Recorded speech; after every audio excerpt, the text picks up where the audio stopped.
There was a tranquil silence and a calm breeze to accompany it. I didn't know where I was or what was happening.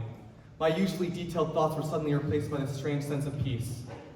Then, every noise came flowing back to me, the birds chirping, kids screaming, and then, at once, my own agonizing scream as my head bled out onto the pavement.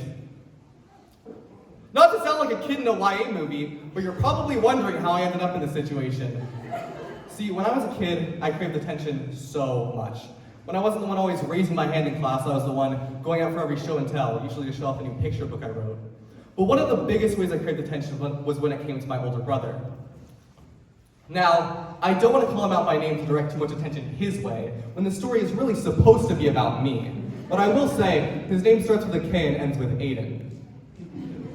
I always thought he was one of, if not the coolest person in the world. And I wouldn't say that idolization was unfounded. I mean, just ask Mr. Williams, who awarded him the prestigious Your School's Best Actor Award in the glorious year of 2019. Whenever my brother's friends were over, I'd take any opportunity to sneak into his room to hang out with them, so that I could be deemed cool or whatever. But I was super annoyed with how insistent I was on getting this attention. Once, he locked me out of his room, yet instead of giving up, I grabbed a quarter, which just so happened to perfectly fit the lock on the doorknob, and unlocked it from the outside. He constantly denied me of his attention, which only made little old me want it all the more. Now that brings us to the main event of our story, and the setting of an event of mass destruction. My older brother's 12th birthday party. The venue, our backyard. He'd invited a few friends over. While they were playing Nerf guns in the backyard, I was instead focused on how to direct as much attention to me as possible. But, eventually, like most 5-year-olds, I gave up. He was clearly more focused on spending time with his friends than he was on me.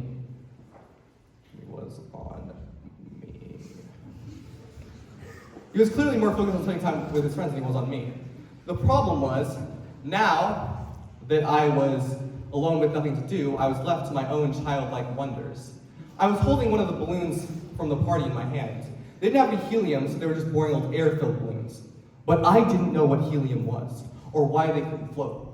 I just thought that this balloon in particular just needed a head start. So, my eyes darted to the highest place I could reasonably climb, the barbecue pit. My brother and his friends were still in the lawn having an epic Nerf battle as I inched my way to the top of the barbecue pit, wielding the balloon in hand. When I made it to the top, I felt above the world, reaching out to feel the sky around me. I tried to get as high as I could by standing on my tiptoes. Then, I released the balloon. But still, nothing. It just slowly sank to the ground. Unfortunately, being on your tiptoes on the very edge of a high place is not the safest move. My fall to the ground felt in slow motion as I slowly succumbed to the pavement below me. Due to my youth, I couldn't logically think through the situation. All I knew was the excruciating amount of pain that filled my entire body. I tried to get up, play it off. Maybe my brother would think it was cool if I could all chill about it. But that idea was short-lived, as even if I was physically capable of getting up, which I can assure you, I was not. It was too late anyway. My brother's friend Matthew had found me in the pretty bad condition I was in, and had alerted my mom.